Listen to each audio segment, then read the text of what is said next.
میں آپ کو بتا رہا ہوں یہ فرقہ واریت کیا ہوتی ہے. سورہ لقمان میں لکھا ہوا ہے کہ دودھ چھڑانے کی عمر 2 سال ہے. فقہ حنفی میں دودھ چھڑانے کی عمر 2.5 سال. شبیر احمد عثمانی صاحب نے قرآن حکیم کی تفسیر لکھی ہے حاشیے میں. شبیر احمد عثمانی صاحب وہ ہیں جنہوں نے محمد علی جناح بانگی پاکستان کا جنازہ پڑھایا. انہی کی نسبت سے تقی عثمانی صاحب کا نام عثمانی صاحب جوڑا گیا. ٹھیک, اتنی بڑی اوورسائٹ. انہوں نے سورہ لقمان کی تفسیر میں لکھا کہ قرآن میں تو لکھا ہے کہ 2 سال, لیکن امام حنیفہ اور حنفیوں کے نزدیک یہ عمر 2.5 سال. ہو سکتا ہے امام حنیفہ کے پاس بھی کوئی دلیل ہو. قرآن میں لکھا ہوا ہے 2 سال.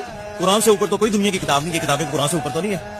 قرآن حکیم میں سورۃ البقرہ میں سورہ لقمان میں واضح آیا. سورہ لقمان کی شرح میں انہوں نے لکھا کہ یہ ہم مانتے ہیں کہ قرآن میں 2 سال کا لکھا ہے کہ بچے کو دودھ چھڑا دینا چاہیے, لیکن فقہ حنفی میں 2.5 سال کہتا ہے. ہو سکتا ہے ان کے پاس بھی کوئی دلیل ہو. تو ہم نے کہا تھا کہ ان کے پاس کوئی الگ سے قرآن تھا. ہمارے پاس قرآن موجود ہے, ہمیں بتائیں قرآن کی کس آیت میں لکھا ہوا ہے کہ 2.5 سال کی عمر میں جا کے آپ کو دودھ چھڑانا چاہیے. وہ کہتے ہیں ہے تو نہیں ہے, لیکن ہم ان کو کیسے غلط کہیں. یہ ہے جو میں نے آپ کو کہا تھا نا, میرے نبی صاحب ہے ہی کوئی نہیں, میرے قرآن صاحب ہے ہی کوئی نہیں, تیرے بزرگوں کے فتوے ہے ہی کوئی نہیں.